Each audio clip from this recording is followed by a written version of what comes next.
Few years ago, I found myself buried in the work. I was chasing a promotion, juggling deadlines, and convincing myself that staying late, working every night was the only way to succeed in the corporate life. One Friday evening, after a particularly grueling week, my 5-year old of myself asked me, "Why do you always have to work?" That a simple question hit me hard. I had no answer that didn't sound hollow, even to myself. That's why the recent talk about 90-hour work week. That's why the recent talk about 90-hour work week, 70-hour work week stuck me. It reminded me of the time I thought endless hour equaled success. Let's unpack this madness and see why this approach is not just unrealistic but it's actually a harmless. So, first thing is working hard versus working smart. First, let's clear something up. Working longer doesn't mean working better. I have been there, staying at my desk late night into the thinking I was being productive. But by the end of those days, I wasn't sharp, creative, or efficient. I was just feeling exhausted. The truth is that productivity isn't linear. You can work 90 hours a week, I agree, but don't expect great ideas or smart decisions coming out from you during 85th hour. Humans aren't machine. Even machine needs rest, right? For maintenance to function properly. Similar way, humans also need rest. What's really being glorified here isn't hard work, it's busyness, and busyness doesn't equal productivity.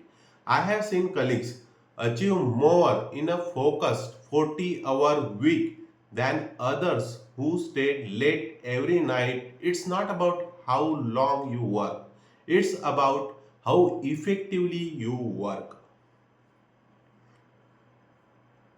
Second point is the myth of more work equals more success. The idea that longer hours lead to greater success is outdated nowadays. It comes from a time when physical labor drove the economy, when more time on the assembly line meant more output. But we are in a different world altogether now. Creativity, innovation, and problem solving are what drives success in today's world, in today's knowledge economy. And you can't force those things out of someone who burnt out, who can't think themselves creatively. Let's not forget that technology and AI have changed the game altogether. Smart system can handle repetitive tasks faster and more accurately than humans ever could.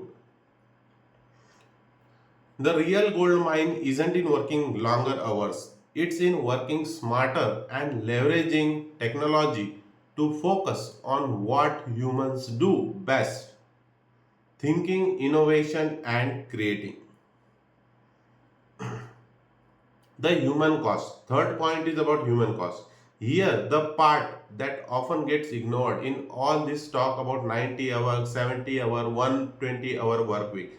The toll it takes on people. I have felt it firsthand. The constant fatigue, the creeping stress, and the nagging feeling that I wasn't giving my best to the people who mattered most, like family, friends, etc.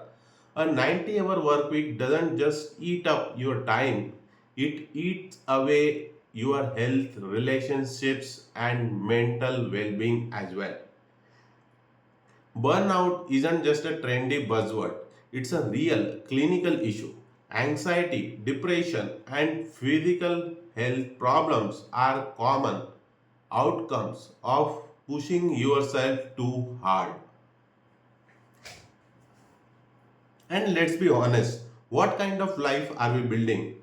If there is no time for family, hobbies, or even for personal growth, you might be alive, but are you really living? That is the question. If the goal is to turn humans into robots, we might as well let AI do all the work. At least it doesn't get tired, right? Fourth point is the privilege gap. When any high profile CEO suggests 90-hour work weeks, they often forget one critical thing, that is context. These leaders aren't grinding for 90 hours themselves. They have a team to delegate tasks to personal chef to cook their meals and private jets to cut down the travel time. Their lives are designed to eliminate the daily struggle. And most of us face this, right? Meanwhile, the average employee is juggling office, work, household responsibilities, long commutes, and basic survival. It's easy to say work harder when you are not the one living the reality of 90-hour grind. This kind of advice ignores the privilege gap and places unrealistic expectations on people who are already stretched thin. The alternative, what actually work instead of glorifying toxic work hours, is we should focus on strategies that lead to real productivity and balance. Here's what I have learned from my own experience and from watching others thrive in healthier work environments. First is flexibility. Give people the freedom to manage their own time. When employees have control over their schedules, they are more engaged and productive. For example, I have seen colleagues thrive when they could adjust their hours to fit their peak productivity times. Whether that's early morning or a late night or anything. Second is efficiency. It's not about the hours you put in, it's about what you achieve. Focus on outcomes rather than clock hours. Train teams to work smarter, not harder. For example, my team once implemented a system to automate a repetitive task, freeing up a time for more strategic work. Next is support. Invest in people's mental health and personal growth. A happy, well balanced employee is far more productive than one running on fumes. At one company I worked for, they introduced wellness programs, and the difference in morale and performance was noticeable in that company. Almost immediately, you will find the difference. Next is smart integration. Leverage AI and automation to reduce low value repetitive work. This allows humans to focus on a high value task that require creativity and emotional intelligence. For example, instead of spending hours analyzing data manually, AI tools can handle the heavy lifting, leaving you free to interpret results and make strategic decisions. Now, a final thought, what does 90-hour week really reflect? A 90-hour work week doesn't show ambition or dedication at all. It shows poor planning and a lack of respect for human lives.